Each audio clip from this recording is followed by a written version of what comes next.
Good news, Hyderabad ORR కి అతి చేరువలో విల్లాస్ APR ప్రాజెక్ట్స్. నమస్తే, వెల్కమ్ టు సుమన్ టీవీ. నేను విష్ణు. ప్రస్తుతంతో పాటు successful professional trader and entrepreneur Harshavardhan ఉన్నారు. సో తనతో మాట్లాడదాం. Hello Harsha. Hi Vishnu. So Harsha, ఈ మధ్య ఎక్కడ చూసినా సరే ఈ స్టాక్ మార్కెట్కి సంబంధించి ప్రతి ఒక్కరూ కూడా ఆల్గో ట్రేడింగ్ గురించి మాట్లాడుతున్నారు. సో రాబోయే రోజులంతా ఆల్గో ట్రేడింగ్ ఉండబోతుంది. అండ్ ఆల్గో ద్వారా లక్షల రూపాయలు ప్రాఫిట్స్ ఏం చేస్తాము, కోట్ల రూపాయలు చేస్తాము చాలామంది చెప్తున్నారు.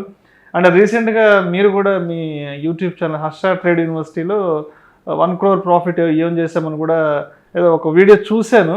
సో ఏంటి అసలు ఇదంతా ఫ్యాక్ట్ అంటారా, ఆల్గో ద్వారా ఇంత పెద్ద మొత్తంలో ప్రాఫిట్స్ని తీయడం అనేది? సో ఆల్గో ట్రేడింగ్ అంటే అదేం లేదు, ఇది ఒక సాఫ్ట్వేర్. మనం సెల్ ఫోన్ ఎలా వాడతాము, ఎస్, ఒక వాచ్ ఎలా వాడతాము, ఒక ఇన్స్ట్రుమెంట్ అంతే. కానీ ఆ ఇన్స్ట్రుమెంట్లో మనం ఇచ్చే ఇన్పుట్స్ ఏంటంటే సక్సెస్ఫుల్. ఫస్ట్ ఆఫ్ ఆల్ ఆల్గోని పక్కన పెడితే మనకి ఏదైనా ట్రేడింగ్లో సక్సెస్ అవ్వాలి అంటే మీ దగ్గర ఒక సక్సెస్ఫుల్ ప్రాఫిటబుల్ స్ట్రాటజీ ఉండాలి. సో ఆ ప్రాఫిటబుల్ స్ట్రాటజీని మీరు కోడెడ్ ఫామ్లో పెట్టి ఆల్గోలో డిజైన్ చేసి మీరు కనుక ఇన్పుట్స్ సక్సెస్ఫుల్ ఎలా, ఎప్పుడు బై చేయాలి, ఎప్పుడు సెల్ చేయాలి అని మీకంటూ ఒక సక్సెస్ఫుల్ స్ట్రాటజీ కనుక దాంట్లో ఇంప్లిమెంట్ చేస్తే అది ఆటోమేటిక్గా ఆ రూల్స్ని బేస్ చేసుకుని మీకు ట్రేడ్ చేస్తుంది అనమాట. దాన్నే ఆల్గో ట్రేడింగ్ అన్నాం. సో ఇదేంటంటే కొన్ని బ్రోకర్స్ మీ ఏపీఐ ప్రొవైడ్ చేస్తారు. ఏపీఐ అంటే మీరు సాఫ్ట్వేర్ భాషలో అప్లికేషన్ ప్రోగ్రామింగ్ ఇంటర్ఫేస్ అని. సో దాని ద్వారా ఆటోమేటిక్గా అవే బై చేస్తే మన మాన్యువల్ ఇంటర్వెన్షన్ లేకుండా ఏ బై చేస్తే ఏ సెల్ చేస్తే అకార్డింగ్ టు యువర్ రూల్స్. అదే మీ దగ్గర సక్సెస్ఫుల్ కాకుండా ఒక ఫెయిల్యూర్ స్ట్రాటజీ పెట్టామనుకోండి. సో ఫెయిల్యూర్ స్ట్రాటజీ పెడితే ఏమైందంటే ఆటోమేటిక్గా అది ఫెయిల్యూర్ రిజల్ట్స్ ఇచ్చింది. అండ్ ఫెయిల్యూర్ ఏంటంటే రాంగ్ ట్రేడ్స్ చేసింది. అదే ఏదైతే మీరు ఇచ్చారో అదే ఇచ్చింది, కానీ మీ దగ్గర ఫెయిల్యూర్ స్ట్రాటజీ కాబట్టి లాసెస్ వస్తాయి. సో చాలామంది, నేను చాలా వీడియోస్లో కూడా చూశాను, ఆల్గో ట్రేడింగ్ అంటే ఏంటి, సాఫ్ట్వేర్ అమ్ముకోవడానికే చూస్తున్నారు. వాళ్ళకి తెలియని ఇగ్నోరెంట్ పీపుల్ ఉన్నారు. ఇప్పుడు మనం ఎక్కడున్నాం, ఏఐలో ఉన్నాం, ఆర్టిఫిషియల్ ఇంటెలిజెన్స్ వచ్చేసింది. సో ఆర్టిఫిషియల్ ఇంటెలిజెన్స్ గురించి మనం తర్వాత మాట్లాడదాం. సో ఈ ఆల్గో ట్రేడింగ్ అంటే ఆల్గో సాఫ్ట్వేర్ అనేది మీకు ఒక ఇన్స్ట్రుమెంట్ మాత్రమే, ఒక ఆర్డర్స్ని పంచ్ చేసే ఒక ఇన్స్ట్రుమెంట్ అంతే.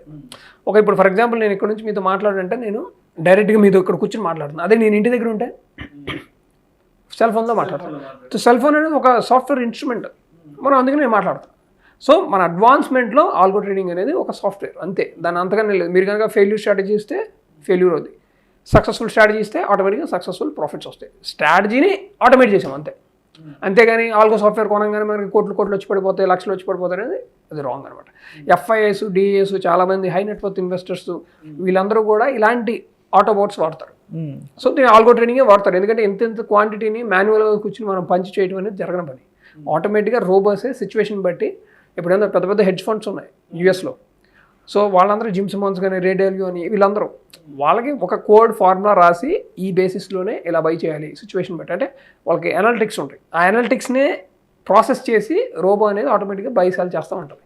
సో అది సీక్రెట్ ఫార్ములా, సక్సెస్ఫుల్ ఫార్ములా అది. సో ఆ హెడ్జ్ ఫండ్ చేసేది అది. సో ఇంత క్వాంటిటీని మాన్యువల్గా కూర్చొని చేయడం అనేది కుదరని పని. సో ఆటోమేటిక్గా మీరు ఏదైతే దాని ఇన్పుట్లో ఇస్తారో అది ఇస్తారు. ఇప్పుడు ఫర్ ఎగ్జాంపుల్ ఏదైనా మిషన్ మీరు తప్పుగా ఇచ్చారనుకోండి, ఇన్పుట్ రిజల్ట్ కూడా తప్పుగానే వస్తుంది. అదే చక్కగా ఇస్తే మంచిగా మీరు అనుకున్నట్టుగా రిజల్ట్ పాజిటివ్ అంటారు. అది ఒక కంప్యూటర్ లాంటిది, మీరు ఏదైతే ఇచ్చారో అదే తిరిగి వస్తుంది. సో అంతేగాని ఆల్గో సాఫ్ట్వేర్ అనగానే ఇదేదో స్కామ్, ఇది అమ్ముకోవటానికి ట్రేడింగ్కి పనికిరాదు అని అంటున్నారు. సమ్ చీటర్స్, చీటింగ్ అని. ఆల్గో గురించి ఒక వీడియో చేయగానే ఫస్ట్ వచ్చే కామెంట్స్ ఏంటంటే వీళ్ళంతా స్కామ్ పీపుల్, వీళ్ళంతా సొసైటీని ఏదో చీట్ చేస్తున్నారు అంటూ రకరకాల నెగిటివ్ వాళ్ళ థాట్స్ని తీసుకొచ్చే కామెంట్స్ రూపంలో పోస్ట్ చేస్తుంటారు చాలామంది. ఫెంటాస్టిక్. ఎందుకంటే వాళ్ళకి ఆ సాఫ్ట్వేర్ అంటే ఏంటో తెలియదు, టెక్నాలజీ ఎక్కడ ఉందో తెలియదు. ఇప్పుడు ఇంతకుముందు సెల్ ఫోన్ అంటే ఇక్కడ నుంచి దూరంగా మాట్లాడతాం, అట్ట కుదురుతూ అనుకున్నాం, పిచ్చోడు అనుకుంటాం. ఇప్పుడు అంటారా చెప్పండి, వాళ్ళు పుడుతూనే సెల్ ఫోన్తో పుడుతున్నారు. ఆ పొద్దున్నే చూసి ట్యాబ్ తీసి ఆడుకుంటున్నారు పిల్లలు. సో వాళ్ళకి అది తెలీదు, అర్థమైందా? ఇగ్నోరెంట్ పీపుల్ వాళ్ళని చూసి జాలి పట్టంగానే మనం చేసేది ఏం లేదు ఫస్ట్ ఆఫ్ ఆల్. బట్ లేకపోతే నిన్న హై నెట్వర్త్ ఇన్వెస్టర్స్ కానీ ఎఫ్ఐస్, డిఏస్ ఎలా చేస్తున్నారు అనుకుంటున్నారు? మరి వెళ్ళి చూసారు వాళ్ళ సిస్టమ్స్, వాళ్ళ ఆఫీస్లో మీరు వెళ్ళి జరిగేది అది మాన్యువల్గా అయితే పీపుల్ కూర్చొని చేయరు. అవునవును.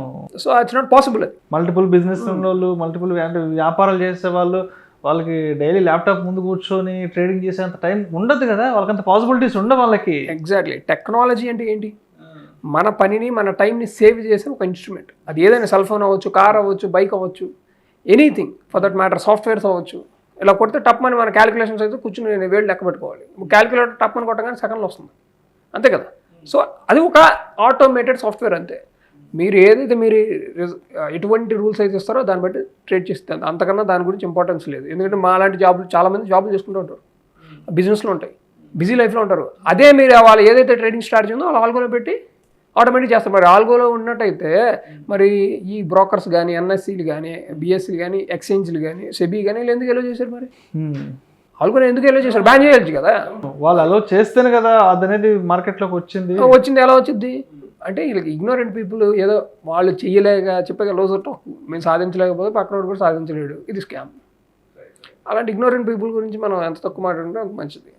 ఇప్పుడు సిచ్యువేషన్ ఎలా ఉందంటే ప్రజెంట్ సినారియో ఆల్గోనే యాక్సెప్ట్ చేయలేకపోతున్నారు. ఆల్గో ఉంటేనే ఫ్రాడ్ అంటున్నారు. బట్ రాబోయే రోజులంతా కూడా ఏఐ అంటే ఆర్టిఫిషియల్ ఇంటెలిజెన్స్, చాట్ జీపీటీ అంటున్నారు. అండ్ రాబోయే రోజుల్లో కంపెనీస్కి సంబంధించి ఇన్ని ఉద్యోగాలు అవసరం లేదు, ఇంత మ్యాన్ పవర్ అవసరం లేదు, సో కంప్లీట్గా మొత్తం ఈ ఏఐ ఆక్యుపై చేయబోతుంది అంటారు కదా.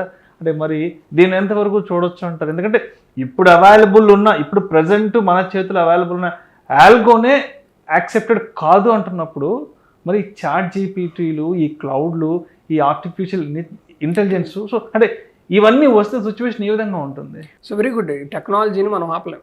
సో ఎప్పుడు కూడా దాంతో అడాప్ట్ చేసుకుని మనకు తగ్గినట్టు దాంతోపాటు మనం వెళ్ళాలి తప్పితే ఇది కన్వెన్షనల్ సిస్టమ్స్లో మనం కన్వెన్షనల్గా ఆలోచనలతో మనం ఇది వద్దు అది వద్దు అంటే కానీ కుదరదు. ఎందుకంటే వెనకబడిపోతాం. ఫర్ ఎగ్జాంపుల్ చెప్పి చాట్ జీపీటీ వచ్చినప్పుడు కూడా ఒక స్క్రీన్ మాత్రమే ఉండేది, మీరు ఏదైతే క్వశ్చన్ అడిగితే అది ఆన్సర్ చేసేది. మనం ఎన్నోసార్లు మాట్లాడే రోబోస్ మీకు ఎన్నో చూసాం, జపాన్లోనూ అక్కడక్కడ ఇన్వెంట్ చేసినవన్నీ. సో సేమ్ అంతెందుకు మీ జాబ్ కూడా పోవచ్చు. రేపు యాంకరింగ్ ఉంది, ఆల్రెడీ స్క్రిప్ట్ ఉంటుంది, మీరు క్వశ్చన్స్ రావాల్సినవి దానికి ఇచ్చేస్తారు మెషిన్లో పెట్టేసి. ఇప్పుడు చాట్ జీపీటీ అదే కదా, మీరు క్వశ్చన్ అడిగితే ఆన్సర్ వస్తుంది. అదే క్వశ్చన్స్ మీరు పెట్టారనుకోండి, ఇది ప్రొజెక్ట్ అయి ఉంటుంది, రోబో ఫేస్ ఉంటుంది, రోబో మాట్లాడుతూ ఉంటుంది, సేమ్ స్వీట్ వాయిస్. ఇప్పుడు మనం ఆల్రెడీ చూసాం, అదే క్వశ్చన్స్ అడుగుతారు, మేము ఆన్సర్ చేస్తూ ఉంటాం. ఓకే, అర్థమైందా? ఎక్స్పర్ట్స్ని తీసుకొచ్చి పెడతాం. కానీ క్వశ్చన్స్ కానీ ఈ విధంగా అడగటం కానీ ఇదంతా మోస్ట్ ఆఫ్ ది కేసెస్లో ఈ యాంకరింగ్ జాబ్లు కూడా పోవచ్చు. ఓకే, స్క్రిప్ట్ కూడా ఆల్రెడీ డిజైన్ చేసిన వాళ్ళు అందులో ఇచ్చేస్తే రోబో ప్రకారం మనం మాట్లాడచ్చు. సో అలాగే ఇప్పుడు ఎంతెందుకు ఇప్పుడు ఫోటోగ్రాఫర్స్ కానీ ఉన్నారు, చాలామంది కెమెరా, ఇవన్నీ డిజిటల్ మార్కెటింగ్లో డిజిటల్ ప్రమోషన్స్ చేసేటప్పుడు మనం మోడల్స్ కావాలి. మోడల్స్ లేకుండా ఆటోమేటిక్గా మీరు ఏ డిస్క్రిప్షన్ కొడితే ఆ డిస్క్రిప్షన్లో ఒక మంచి పిక్చర్ వచ్చేస్తుంది. ఇప్పుడు జ్యువెలర్స్ అవ్వచ్చు, ఇంకా ఏదైనా ఫ్యాషన్ వరల్డ్ అవ్వచ్చు, వాళ్ళకి కావాల్సిన మంచి బ్యూటిఫుల్ మోడల్స్ ఆటోమేటిక్గా వచ్చేస్తున్నారు అక్కడ, ఇది ఏఐలో. సో అక్కడ ఉన్నాం మనం ఈరోజు టెక్నాలజీలో. సో ఇంకా మనం ఆల్గో వాడొద్దు, అది వాడొద్దు, ఇది వాడలేము, అది అంటే అదేంటంటే ఇగ్నోరెన్స్. ఆ ఇగ్నోరెన్స్ దానివల్ల మనం వెనకబడిపోయాం.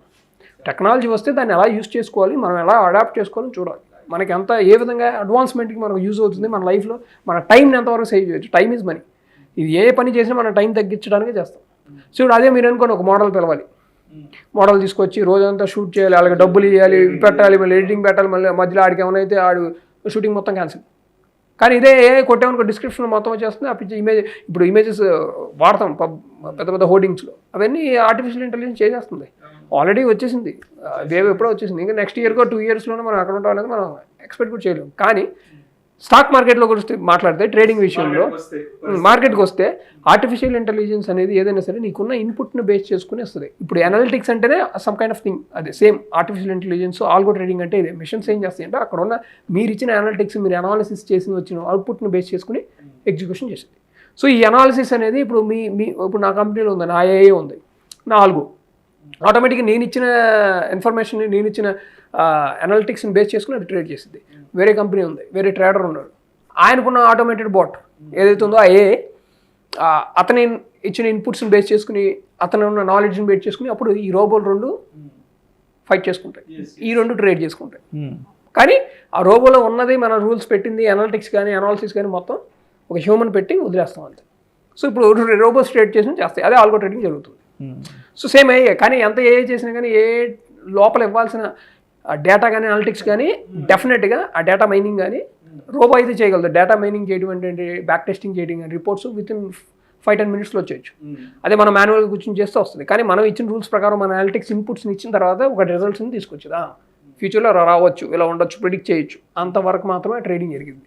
అప్పుడు ఆ రోబోస్ మధ్య ట్రేడింగ్ జరగవచ్చు అది. కానీ మనం రోబోస్ ట్రేడింగ్లో మ్యానిపులేట్ చేయడం అనేది జరగదు. ఎందుకంటే అక్కడ అదే సిస్టమ్ ఉంది, ఇక్కడ అనలిటిక్స్ ఉంది. లేకపోతే ఇప్పటికి ఎప్పుడో హెడ్జ్ ఫండ్స్ కొన్ని వేల కోట్లు, లక్షల కోట్లు ఉన్నాయి వాళ్ళ దగ్గర, ఇప్పటికి ఎప్పుడో ఏని వాడేసి అది చేయొచ్చు. కానీ మార్కెట్ని అయితే ఆ విధంగా కంట్రోల్ చేయడం అనేది కుదరని పని. Thank you so much Harsha. And రాబోయే రోజుల్లో ఈ ఆల్గో కానీ, తర్వాత ఆర్టిఫిషియల్ ఇంటెలిజెన్స్, తర్వాత ఈ చాట్ జీపీటీ, సో ఇవంతా మార్కెట్ని ఏ విధంగా ఇంపాక్ట్ చేయబోతున్న అంశం గురించి మీ విశ్లేషణ ద్వారా చాలా చక్కగా వివరించి thank you so much Harsha. Thank you so much.